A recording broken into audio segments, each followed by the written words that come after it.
And we are officially live.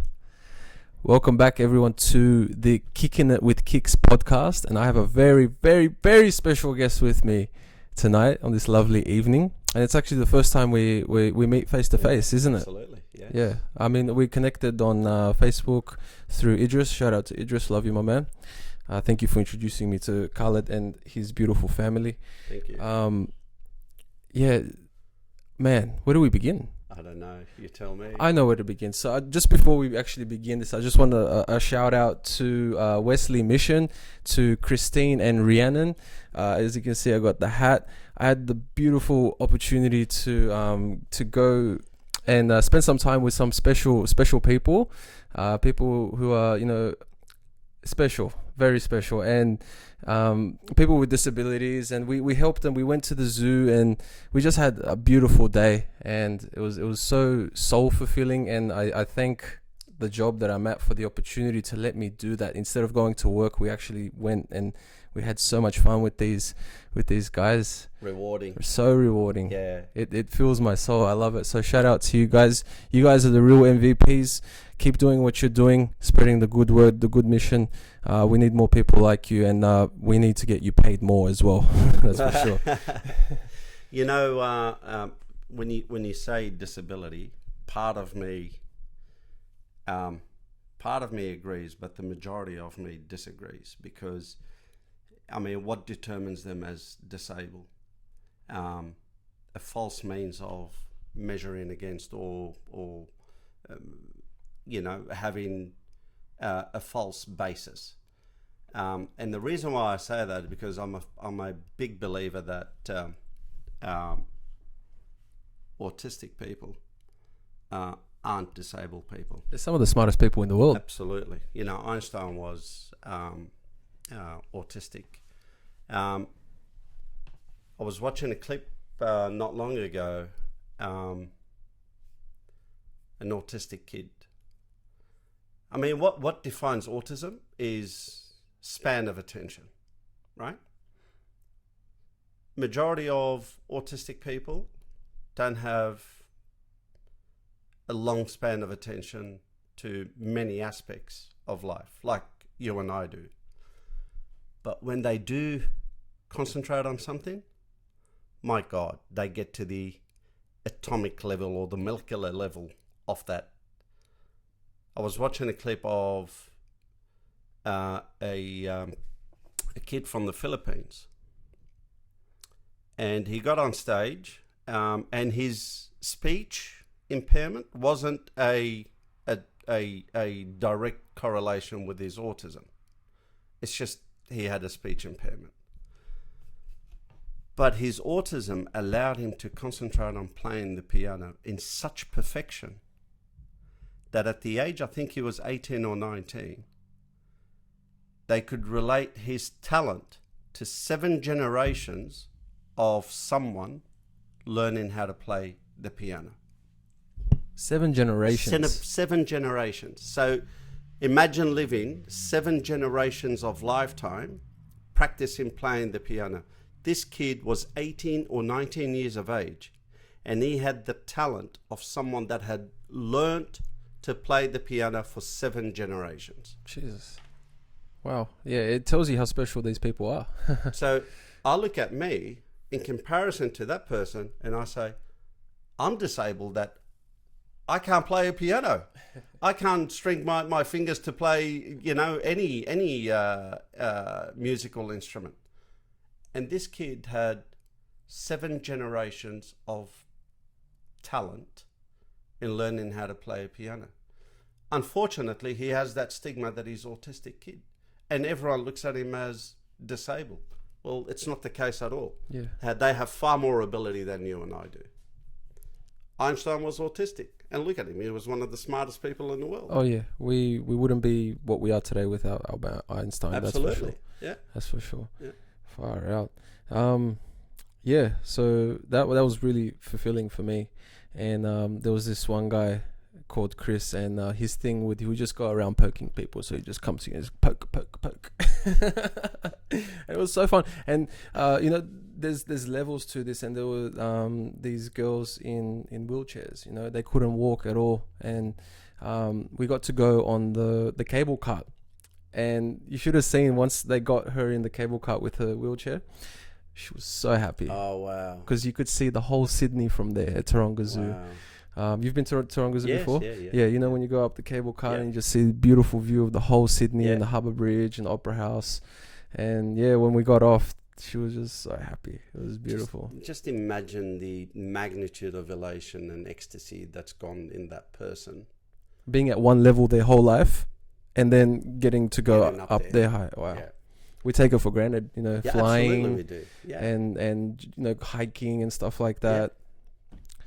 There you go. Even running, right? Yeah. Exercising. Yeah, moving body. Have you seen this animation about the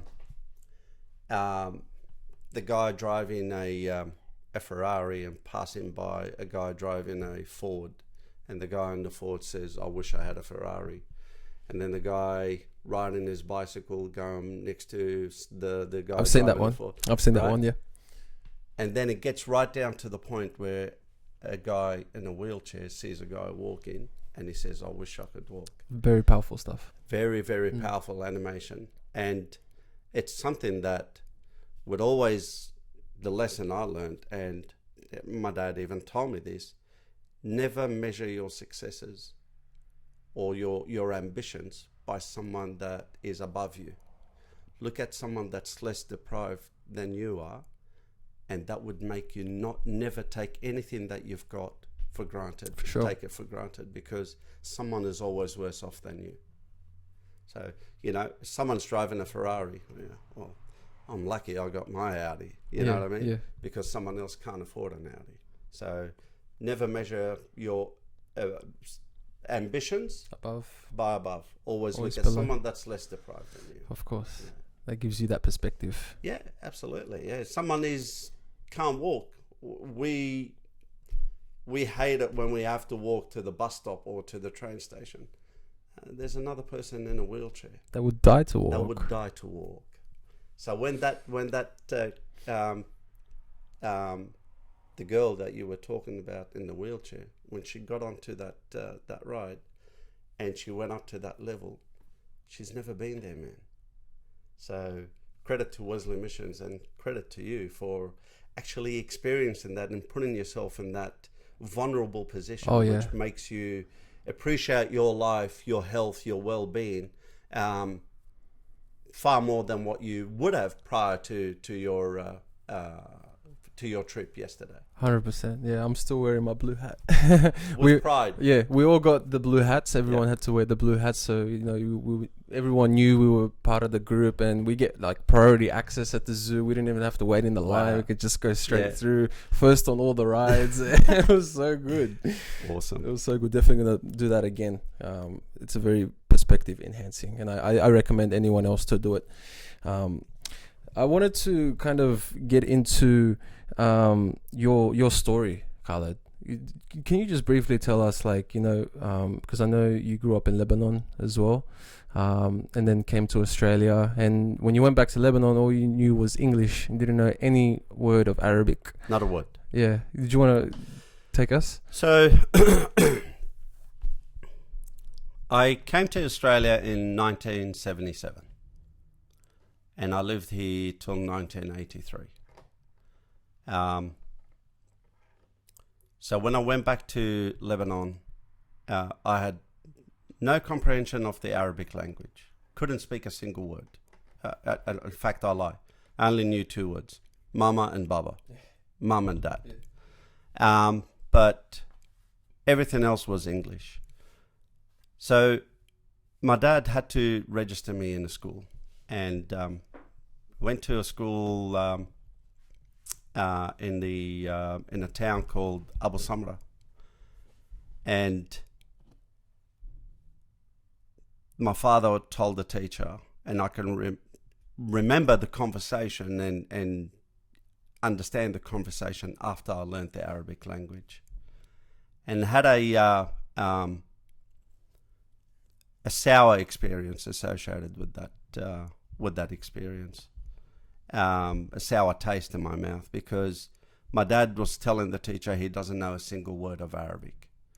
And he repeated that many times. And the teacher would say to him, no problem, just leave him here and come back at the finish time of school and pick him up, and we'll tell you what happens with him. When my dad left, he said to me in broken English, stay here and you'll be with the teacher. So I sat in a room for the entire day. No one to talk to. Could not comprehend a single word that was being said to me. So you can imagine a kid at the age of 9, stuck in a room for a whole day, not knowing whether his father's going to come back to pick him up. The teacher walked in half an hour to an hour after my dad left. The teacher walked in and she started asking me questions in Arabic. She was asking me, write your name, write down the school's name. And I'm just looking at her and I'm shaking my head and I'm telling her I don't know Arabic. I don't understand. And she didn't understand English. So she wasn't even bright enough to say, let's get one of the English teachers to try and translate. Because she just wanted to test at my level of Arabic and test me to establish what class to join. Okay.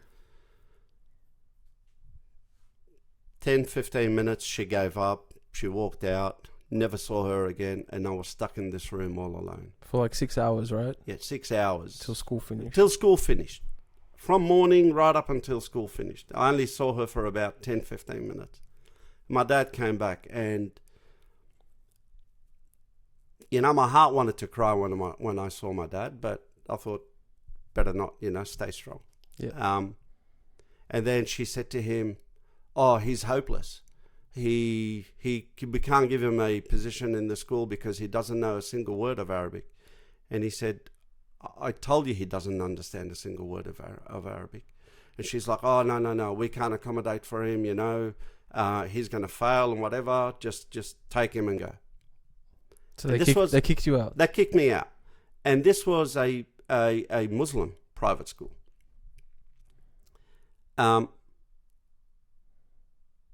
I got into the car and my dad was cursing at her. And he looked at me and he said to me, he was talking to me in Arabic first, that, uttering words, and I'm just looking at him and I go, no, don't understand that, Baba. Just, say what you want to say in English. And in broken English, he said to me, do not fail. Don't fail. And his words of do not fail caught me by surprise. Like I couldn't even comprehend that she classified me as a failure. And I just looked at him and I said, yeah, I won't. And I took it to heart. And not in a way that upset me that I took it to heart, but took it to heart that I can't let my dad fail. I can't let my dad down. So I'm never going to fail. And I'm always going to make sure my dad is happy with me. My dad is the greatest thing that has ever happened to me.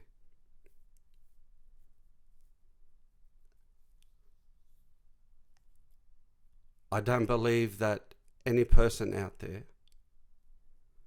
has ever had a quality of a father like I have. He's been dead for 5 years. And I'm still learning from his lessons, because I reflect on stuff that he told me when he was alive that made no sense back then. But the power of reflection is amazing, because I can see where he was coming from and the morals of his teachings. And it's shaped me to be a down-to-earth guy, one that never judges anyone, one that looks at everyone with equal eyes. and a magnitude of love that is unprecedented. And I'm not talking about me, I am talking about the person that I am, but that's all stemming from my father. And I think he imprinted on you that day after school when he said, "Don't fail." Don't fail. And you so took it made that, no sense to me then. But I said, yeah, I won't. But I took it by the horn. And I wrapped my whole life with that statement, with that small statement. You killed school. 2 months of special Arabic class. I've learnt the Arabic alphabet. I've learnt the Arabic grammar. I joined the Arabic class. And at the grade 4, I started Arabic poetry. And I even extended that to French and enhanced my English skills. So right from the 2nd grade up to year 10 in Lebanon, I passed every subject with high distinction and never had to sit a final exam for any of the subjects in any of the years of study. I didn't know what final exam meant until I came to Australia and finished off my HSC because I just see kids that, had to sit the exam. And I wasn't the only one. There were other kids that did not have to do final exams, but it didn't happen to them every year from primary to secondary education. I was blessed, thanks to my dad, that he instilled in me the promise that I made, and I hope I'm sure you've made I him hope proud. I've never failed him. I'm sure you've made him very proud. I can see you, and I can see your family and your kids. I met Max. Shout out to Max. You're probably gonna watch this after. One of the greatest boys. I gotta meet your other boys as well. How many kids do you have? 2. 2 kids. We had 3, but the Yasmin was in between. Yeah. I'll tell you an incident that happened to me in Lebanon.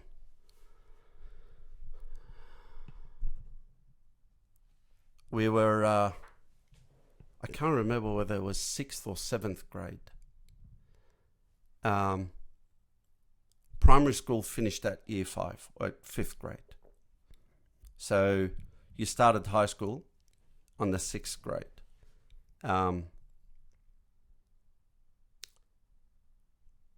It was 6th. That's right, because I remember they called it senior school, or start of senior school, because it was all American English curriculum and syllabus. Yep. Civil war broke out in Lebanon, in Tripoli, because that's the area that I lived in. And the school that my dad sent me to, which accepted me and helped me and taught me, and it's an amazing school, was a private Catholic school. And it was costing my dad quite handsomely as well. Our bus driver, allocated bus driver, which they call in Lebanon because of the French mandate in the during the Second World War, and General de Gaulle. If you don't know about him, you should read about him. One of the greatest military figures. For France? For France? For France, yeah. Uh-huh. François de Gaulle. That's his name. So they called that bus autocar. And Michel, who was the allocated driver for our school bus. And it was one of those VW vans, which you could only fit 8 kids in there. The buggy? The buggy. So he called us out from the class, and he said, the war's broken out in the north part of Tripoli. We better get you home before it gets really bad. Oh, jeez. How old were you? In 5th grade, so 6th grade, so I would have been probably about 12, 13 years of age. Wow. So we all got in the car, and we get to a point, and in front of where we lived, in the town Ibbe in Tripoli, there was a roundabout, and the roundabout was open to 4 roads, or a cross intersection. Yeah. There was a sniper on the eastern end of the roundabout, literally shooting at people crossing the road. So crossing from the north to the south, because we lived on the southern end of that roundabout, in a 5-story building. Michelle looked at me, so he parked the car on the northern end, didn't cross the roundabout. And he looked at me and he said to me in French, "You have to cross." And I said, "But Michelle, like, the sniper, people are saying there's a sniper there." And he goes, "It's you. I've got seven other kids in the car." Why was it you? As in, like, there's one of me. Okay. So he's not going to put the lives of 7 other kids at the risk of me crossing that roundabout in the car, in case the sniper shoots at the car and hits the other kids. Okay.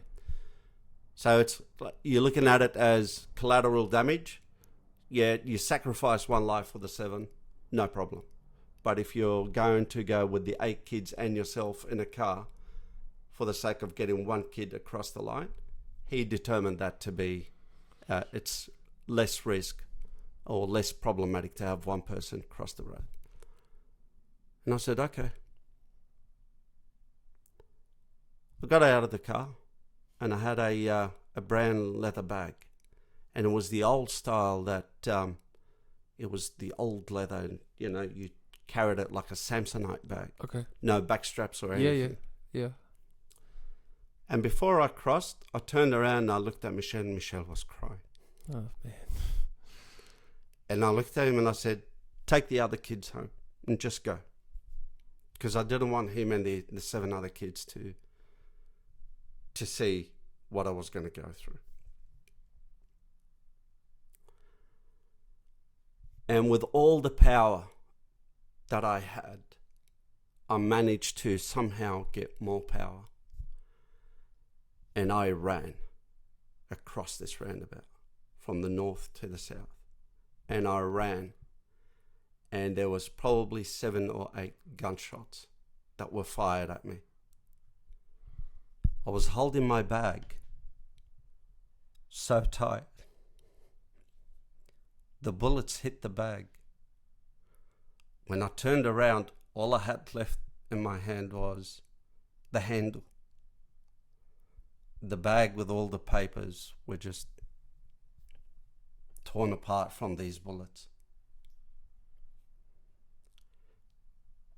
And seeing those papers and the bag disintegrate, that incident made me believe that education saved my life. Because the papers were flying around and they caused a distraction, and so you got to safety. I got to safety. I said, education saved my life. So not only did I make the promise to my dad to never fail, but I saw books and papers and a school bag that torn to pieces, disintegrated, and protected me. Wow. 12 years old. 12 years old. Oh my God. How did you get the courage? That was the guy. Michelle was crying. My dad. Yeah. Michelle was crying. I said, turn around, go and take those kids. Don't let them see what I'm about to, what may happen to me. Did you come to terms with your death right then and there? I accepted it. Because I could stay on the northern end of that roundabout, and I'm in the middle of a potential war breaking out through the streets.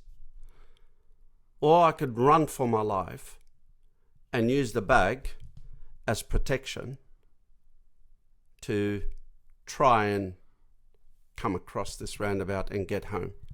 Mum was standing on the balcony and she saw everything with her own eyes. She saw it. Oh my God. Right? So try and explain to your mum, go inside. You just, it's impossible. No, she's not. She's not going inside. Yeah. So I saw that the courage came from me promising my dad to never fail. And I saw that education at that moment sacrificed itself for my own well-being and safety. I value these from that moment, and I think the pen and paper are the greatest tools and the greatest weapons 100% on the face of the earth. 100%. Education is so important. Yeah. It's so important. And self-education as well. Not what they teach you in school. What they teach you in school is just the base form of education. What you learn after school in your own spare time, that's what really matters. Life. And what you learn from the experiences of other people. Yep. As well. You know, they say a wise man learns from his mistakes, but an even wiser man learns from others' mistakes. You know, the Japanese culture, they smile and laugh and celebrate mistakes, because by learning the mistake, they learn not to make it again. And when they don't make that mistake again, they've increased their chances of doing the same thing accurately and properly. Yeah, it's a learning process, and it all starts with making a mistake. I always tell people, when you make a mistake, the problem with making a mistake is not learning from it. It's not the mistake itself. You learn from it, you promise yourself you'll never do it again, and you enhance your chances of going from A to B in the right way. But if you go about it the wrong way, learn not to do that again. Because if you do it again, that's the shame in making a mistake. The shame in not learning not to do it again is the shame. But you make a mistake, no problem. Yeah, definitely. So that was Lebanon for you, huh? When you were that was Lebanon for me, you know, and I was blessed to have lived on the 3rd floor of a 5-story building, because right above us on the 4th level was our neighbour who was a school teacher as well. She taught at a different school, the one I went to. So when war had broken out, we would all congregate at the stairwell, and the stairwells in Lebanon are always built at the core of the building, at the centre of the building, because they use the walls and the partitions within all the units as protection for people. From what? Bullets and missiles. So they were intentionally built like that to protect the building, or to protect the people inside. The people inside. Yeah. So you literally, there's the building, there's the stairwell. And it's like a spiral stairwell in the middle? No, it's just normal rectangular or squarish, and these are the different units on each floor. So whenever the war broke out, everyone just gathered and congregated on the stairwell for protection, because all these partitions were all brickwork or hollow core work and concrete works. So they gave us some protection. So when the war would break out and we'd all congregate at the stairwell, my teacher would come down and she would help me through my studies and give me further education in that. And one of the greatest experiences I had was, we would be working on a particular subject or trying to solve a particular question and learning something from her, and as I'm looking at her in the eyes, I could hear a missile and the whistle of a missile just get louder and louder and louder. And I'm concentrating on her eyes and I'm concentrating on the question. I'm hearing this missile louder and louder, and I'm thinking, are these the last eyes I'm going to see? And then you'd hear the boom, the impact. What the fuck? And you'd go, I'm still learning. Lebanon sounds like a hardcore place. It's a really, it's much better now than what it was when I lived there. When the war was happening. When the It's civil war settled was down happening, now. you know, it was Israel versus the South Lebanese people. It was Syria versus the Palestinians. It was the Lebanese army versus the Lebanese militia. Then the Palestinians got into the north of Lebanon. Then a new organization called Tawheed was generated by this thug of a sheikh, claiming to be fighting in the name of Islam against the oppressing, Syrian regime. 60% of my life in Lebanon was in the stairwell of that building. Oh my God. Our house was burnt down and blown apart probably 2 or 3 times. So it's just these groups and factions of tribes, just all. So I wouldn't even call them tribes. Just groups, factions, organizations of thugs trying to claim their power over a certain suburb, hating a different faction from within that faith, or hating a different faith from within that town or from within that suburb, and just people really prospering from opportunity robbery during wartime, because a lot of people fled the country and went to Syria or the outskirts of Lebanon countryside for safety. And you had these houses that were literally unlocked, and people would just go in there and take what they want. Loot the place. Yeah. Jesus. Yeah, not a pleasant country to live in. Well, as a child. Thank God for me growing up in Australia. That's all I gotta say. I've always said, this country, in all honesty, I look at Kevin Rudd, Julia Gillard, Scott Morrison, Peter Dutton, Pauline Hanson, and they're nothing compared to the shit that we had to deal with in Lebanon. At least I can sit there in front of Pauline and address her down. I can go up to Scott Morrison and have a go at him and not worry about being arrested for talking in an ill way, on an illful manner to the Prime Minister of this country. It's the freedom of speech. Freedom of, if you use it properly. Yeah. And yes, it is freedom of speech. Hate speech isn't freedom of speech. That's a different story. Different story. Yeah. So you've got that power. You've been given that power, that democratic power. I can exercise it here. So when I look at the governments here, the way they are, and the freedom that I have to oppose these governments, so long as it's the correct way of opposing the government, as opposed to opposing a thug of a leader or a politician in Lebanon, and within hours of opposing that leader, you and your family will be blown to smithereens. God bless this country, man. Can you imagine? We are really blessed here. Can you imagine if? Do you remember that kid that was on the news recently that egged one of the Fraser Anning? Yeah. Can you imagine if that kid did that in Lebanon? I tell you something. If that kid had done that same thing to a politician in Lebanon, he would have copped a bullet in the head within seconds of that egg landing on Fraser Anning's head. Within seconds. Yeah, I don't doubt that at all. Within seconds, he would have copped a bullet to the head. Holy crap. The guy was made a hero. Yeah. Yeah. Yeah, I want to say that actually. Let's show the people, if they haven't actually seen this. It is hilarious. It was what was it? Who was it again? Fraser Anning. Fraser Anning. And he was just like, I don't know, what is he, just talking to the people, addressing the people or something? He's a neo-Nazi. A neo-Nazi. He's a neo-Nazi. What's a neo-Nazi? He's anti-Semitic, Islamophobic. He's a xenophobe. He's one of the worst racists in Australia. And unfortunately, he's been given a platform, or was given a platform to be a senator in the Australian government. There is right there, right? Yep. But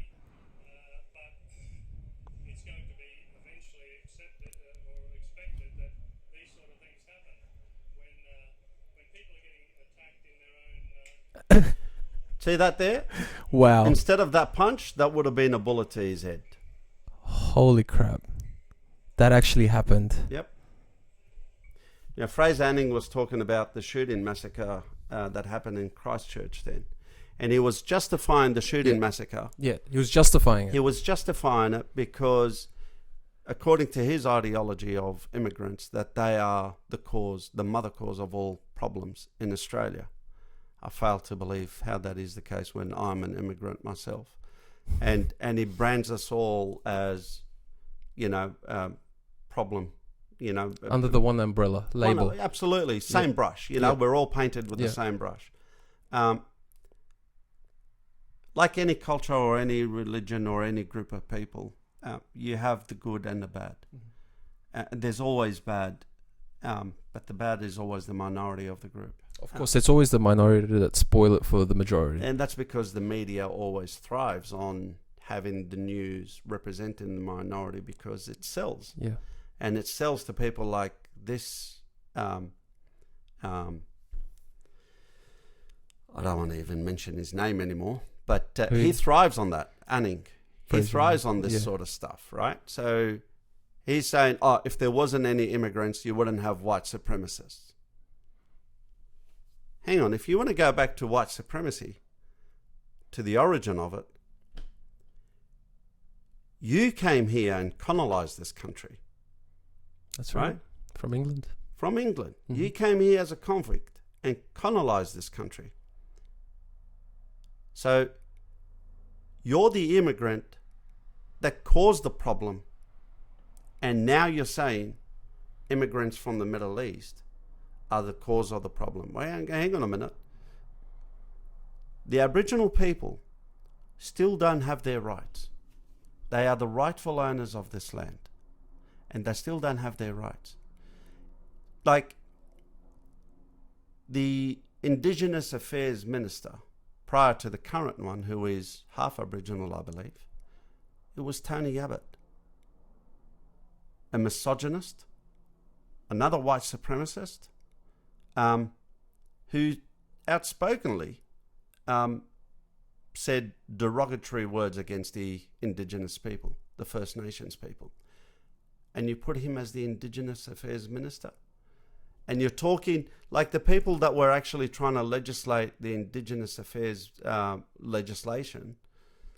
They were all white people that were talking about it, and not one single Indigenous person in that committee that was talking for the Aboriginal people. That's not right. That's not right. You're claiming that, the shooting of the Muslim people in Christchurch is because of their own doing, and you're justifying the actions of the white supremacist shooter when you yourself came here and caused the first rounds of terror against the First Nations people through the colonisation of the Australian, of Australia. There was some unspeakable things that happened, stolen generation. He's one guy that denies the stolen generation ever existed. All right, the same as Pauline Hanson. She classifies herself as an Indigenous person because she was born here. Yet she was telling me that my wife and kids aren't allowed to remain here because they're Muslim faith. Yet they were born here. That's ridiculous. I actually wanted to talk to you because I got Pauline Hanson written down here, right? Max told me something about you and Pauline. And can you share? I only scratched the surface with Max, but can you tell me what happened there? So when she first came back into the Parliament, into the lower house, 20 years ago, she was attacking the Asian people and the Aboriginal people. And she still attacks the Aboriginal people till this day. And I reckon till the end of her days. But she was also inciting a lot of Islamophobic rhetoric and hateful speech, which she claims as free speech, but it's not. And the rest of Australia knows that it's not when it's being used in that way. No, absolutely. Freedom of speech isn't freedom to hate. No one should ever hate anyone. Hate is a big word. And I hope it didn't exist. But at the same token, you know, when you acknowledge that there is hate, it makes you appreciate love a bit more. So I heard that she was getting onto the Q&A show, and I put a request to join the audience. What network was that shown on? ABC. Okay. And so I put a request. I filled out a request or an RSVP to join the, and then I got an email from Tony Jones, the host, saying, if you're going to ask a question, what would be your question? And I remembered an incident or a discussion that Noah and I had where Noah asked me, what is Islamophobia? And I said, sit down and let's watch some of Pauline Hanson's YouTube clips. And I'll let her give you the answer. Okay. So we watched a bit, and you know, he was shocked. You know, he was probably 10 or 11 years old then. And he turned around. He said, Islamophobia is someone that hates us. I said, well, it's either someone that hates us, someone that's scared of us, or someone that doesn't know us. And I said, when Tony sent me that email about what we would be asking, I said, well, I'll just get Noah's question over to her, that discussion, and see what she has to say, because I wanted to understand the basis of her hate, whether it's pure hate, ignorance, or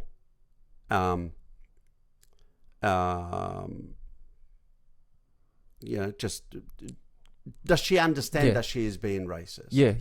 Just to see what is actually going on in her head. Yeah. And why is she doing this?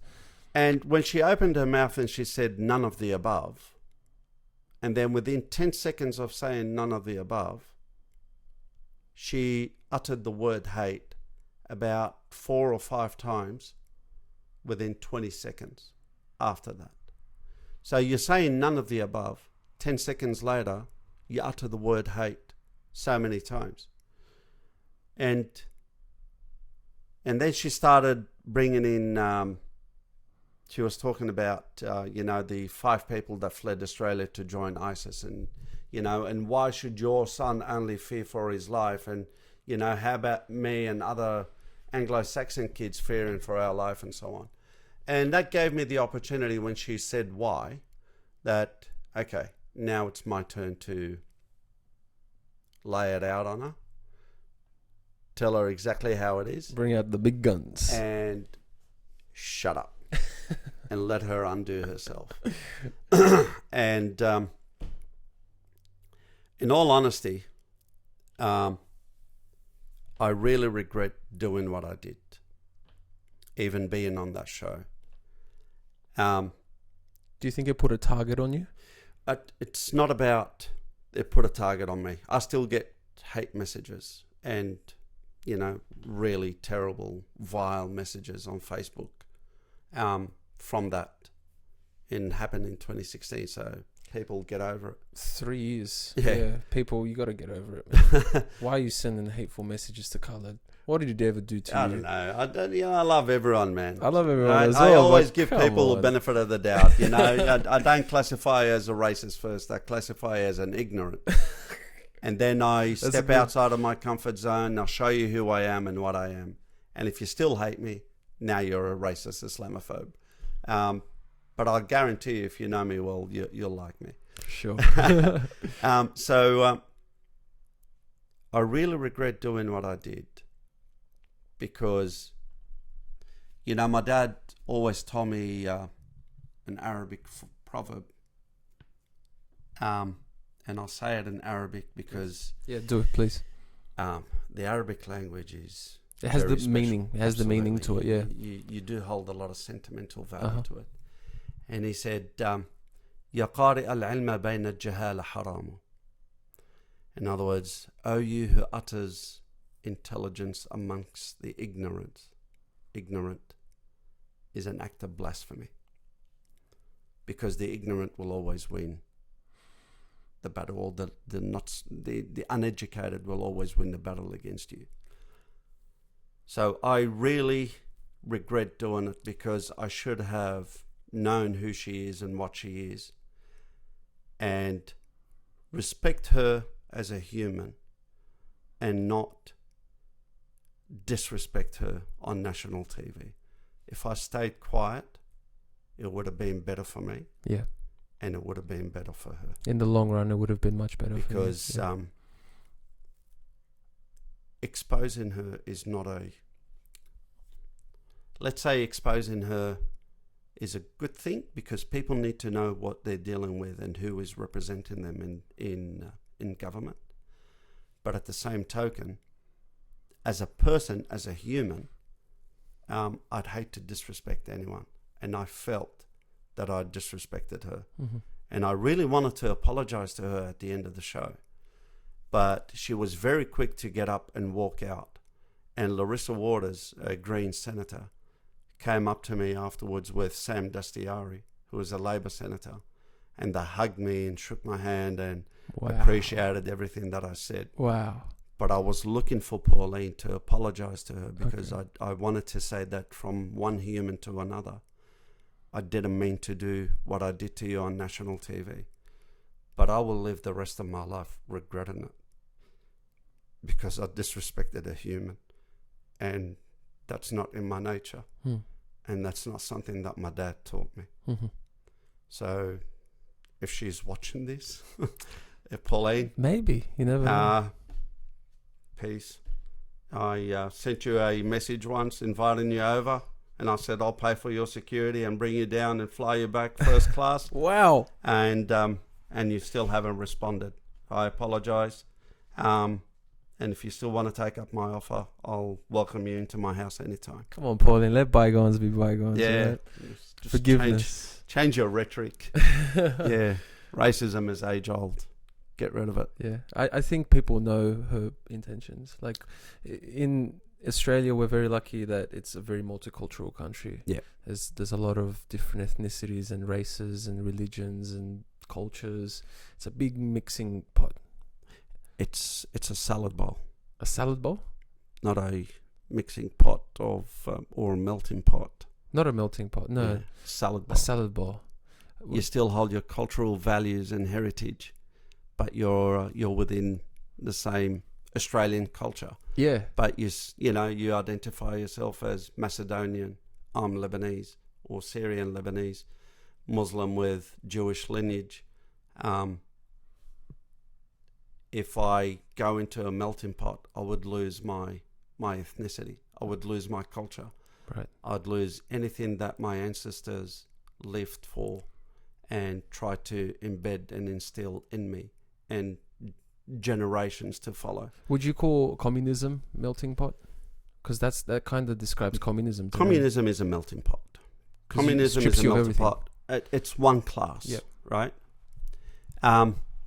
The concept of communism is not bad. If it's followed and adhered to properly, it's not bad. But you don't apply it to immigrants or cultural or people of different culture, because all you're doing is masking their culture and you're asking them to forget about their ethnicity. Communism, when it's looked at the principle of sharing the wealth, it's one of the greatest policies or principles, but no one follows communism at all. Look at China, they call it communism, but there's classes of people, of wealth, poor to medium to rich to super rich. If you followed communism properly, there's no poor, there's no medium, there's no rich, and there's no super rich. It's all one class. Where did the Soviet Union go wrong? With Lenin, because he was a grub. He was a capitalist. Communism and capitalism don't mix. They're two different ideologies. They're two different principles. Yep. Lenin was the second person the second person after Marx to try and implement communism, but he had capitalist ideology. And then Stalin came in and started killing people because he was too scared to lose power. He was a dictator. He was an evil man. Mikhail Gorbachev, he broke down the USSR. So Russia used to be called the USSR. Yeah. Right? There was big tension between the USSR and America because they were the two superpowers During the Cold War, yeah. During the Cold War. Yeah. Mikhail Gorbachev literally abolished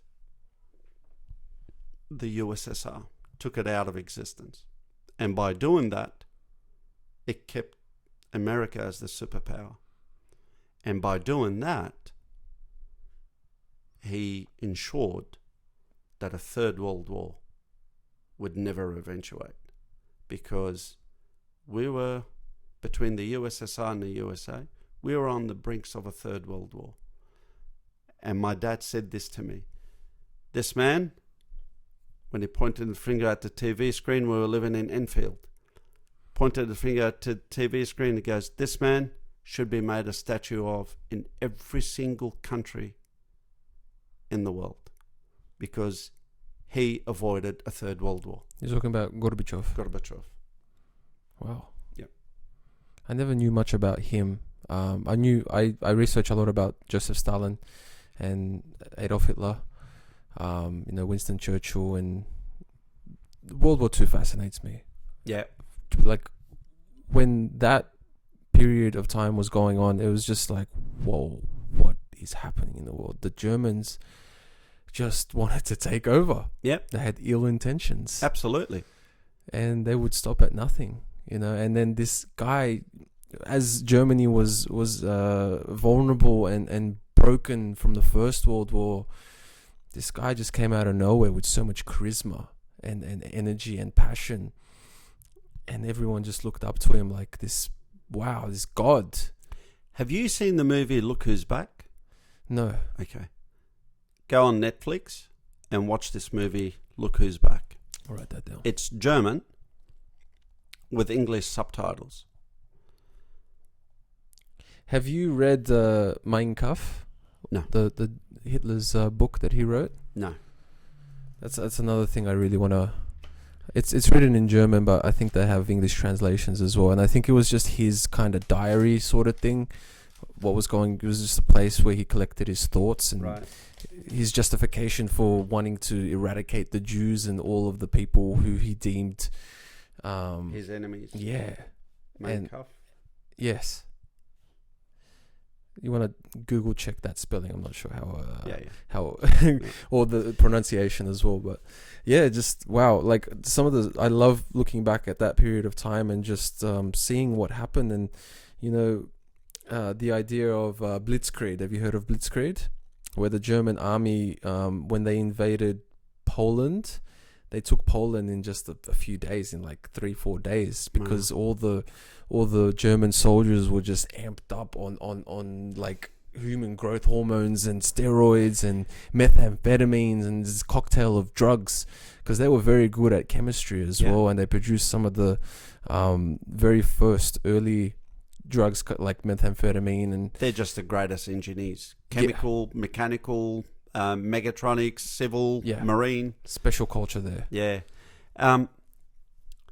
And they were also amped up on Hitler's speech delivery. Oh yeah, he was charismatic as fuck. And what drove his charisma and helped him persuade the masses that listened to his speech, he had a very special technique. So say he was holding a sermon at 12 o'clock. So people would gather well before 12 o'clock to get as close as possible to the Führer. He wouldn't show a face till 20 minutes after that 12 o'clock deadline, because that 20 minutes made the mass of people think, where is our Führer? Where is our Führer? Right? And then when he'd get up on the on stage, he would be silent for about 10 to 15 minutes, sometimes even 20 minutes, just looking at the masses of people. So people were there before the 12 o'clock. People waited a further 20 minutes. And then people waited anything between 10 to 20 minutes looking at him without him uttering a single word. The environment and the ambience that he created with the people that are trying to listen to what he was saying was all amped up. So he could have sat there or stood there and talked absolute shit. But the fact that he made the people wait, and they were waiting to hear their Führer talk, amped them up. And whatever he said was the gospel truth. He created that atmosphere. Absolutely. Yeah. Wow. I didn't hear about that. No. Yeah. That's interesting. If you look at YouTube clips of Hitler and the different sermons or speeches that he laid out, you will see that the first 10 to 15 minutes he's just completely silent. And he's just looking at people, you know, and people's energy is just building up. You know, you could feel it. I mean, hell, I think that if I was part of that group of people, I would have been a Nazi as well. Because of that environment, that ambience that he's created by making them wait, making them think about what he's going to say, and then wait further to see him, but not him say a single word, and just burst it out and spit out those words. Far out. Yeah. That's Hitler. Fascinating time. What I'll do, I'll just stop it here.